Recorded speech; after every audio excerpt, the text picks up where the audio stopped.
پرانے زمانے کی بات ہے۔ ایک شرابی تھا، بہت شراب پیتا تھا۔ ایک دن اس نے چند دوستوں کو بلایا، دعوت کی محفل لگی، شراب لائی گئی اور شراب کی محفل جب گرم ہوئی تو اس شرابی کو خیال آیا کہ شراب کے ساتھ اگر کچھ کھانے پینے کی بھی چیزیں ہوں تو بڑا مزہ آ جائے۔ اس نے اپنے غلام کو بلایا اور اس کو 4 درہم دی اور کہا کہ جاؤ بازار جاؤ اور کچھ اچھی کھانے پینے کی چیزیں لے کر آؤ۔ نوکر نے کہا کہ ٹھیک ہے۔ اس غلام نے 4 درہم لیے بازار گیا۔ جب وہ بازار سے گزر رہا تھا تو اس نے دیکھا کہ ایک بزرگ کسی مجبور، بے بس اور غریب کو لے کر کھڑا ہے اور بازار میں زور سے اعلان کر رہا ہے کہ کوئی ہے اس غریب کی مدد کرنے والا۔ جو اس کو 4 درہم دے گا میں اس کو 4 دعائیں دوں گا۔ اس غلام کو لگا کہ اس غریب کی مدد کر دینی چاہیے۔ اس نے اس غریب کو 4 درہم دیے، بزرگ نے 4 درہم لیے اور اس غریب کو دیے۔ غریب خوش ہو کر ہنستا کھیلتا ہوا چلا گیا۔ بزرگ نے اس غلام سے کہا کہ بتا تیری 4 دعائیں کیا ہیں؟ تو غلام نے کہا کہ میری پہلی دعا تو یہ ہے کہ 4 درہم کا بدلہ مجھے مل جائے جلدی سے، تاکہ مجھے مالک کے سامنے جانا ہے تو کیا منہ لے کر جاؤں گا؟ بزرگ نے ہاتھ اٹھایا اور دعا کی کہ اللہ اس کو یہ 4 درہم کا بدلہ اچھا دے دے۔ پھر بزرگ نے پوچھا تمہاری دوسری دعا کیا ہے؟ تو اس غلام نے کہا کہ میں غلام ہوں، مجھے میرا مالک آزاد کر دے۔ بزرگ نے ہاتھ اٹھایا اور کہا کہ اللہ اس کو آزادی دے دے۔ کہا کہ تیری تیسری دعا کیا ہے؟ تو اس غلام نے کہا کہ میرا مالک بہت شراب پیتا ہے، آپ دعا کریں کہ اس کی شراب چھوٹ جائے۔ تو بزرگ نے ہاتھ اٹھایا، اس کی بھی یہ دعا کر دی۔ پھر بزرگ نے پوچھا کہ تمہاری چوتھی دعا کیا ہے؟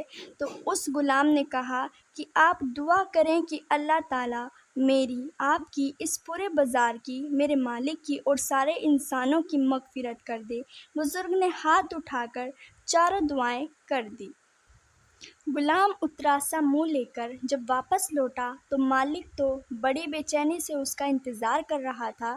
جیسے ہی غلام آیا، ایک تو دیر سے آیا، اس کے بعد خالی ہاتھ آیا تو مالک بہت غصے میں تھا۔ مالک نے کہا کہ کیا بات ہے، میں نے تمہیں 4 درہم دیے تھے سامان لانے کے لیے، ایک تو تم دیر سے آئے، اوپر سے خالی ہاتھ، کیا بات ہے، کیا ہوا؟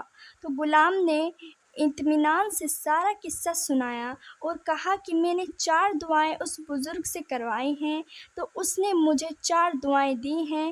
مالک نے جب پورا قصہ سنا تو اس کا دل تھوڑا سا نرم ہوا۔ کہا کہ بتا تو نے 4 دعائیں کیا کروائی؟ تو غلام نے کہا کہ میں نے پہلی دعا یہ کرائی کہ مجھے یہ 4 درہم کا بدلہ مجھے مل جائے۔ مالک نے کہا کہ جا، میں نے تجھے 4000 درہم انعام میں دے دیے۔ غلام خوش ہو گیا۔ کہا کہ دوسری دعا کیا کروائی؟ کہا کہ میں نے دوسری دعا یہ کروائی کہ میں غلام ہوں، میرا مالک مجھے آزاد کر دے۔ مالک نے کہا کہ جا، میں نے تجھے آزاد کر دیا۔ کہا کہ تیسری دعا کیا کروائی؟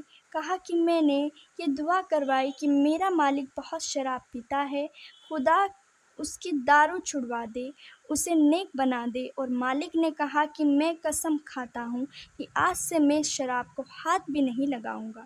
کہا کہ چوتھی دعا کیا کروائی؟ کہا کہ میں نے چوتھی دعا یہ کروائی کہ خدا میری، اس بزرگ کی، اس غریب کی، سارے بازار کی، میرے مالک کی، اس کے دوست کی اور سارے انسانوں کی مغفرت کر دے، اسے ان کے گناہوں کو معاف کر دے۔ مالک نے کہا کہ یہ تو میرے بس میں نہیں ہے۔ بہرحال مالک جب رات کو سویا تو اس نے خواب دیکھا کہ کوئی کہنے والا کہہ رہا تھا کہ تو نے تیرے بس کے 3 کام کر دیے، چوتھا کام ہم کر دیتے ہیں۔ ہم نے تیری، تیرے دوستوں کی، تیرے اس غلام کی، اس بزرگ کی، اس غریب کی اور سارے لوگوں کی مغفرت کر دی، ان کو معاف کر دیا۔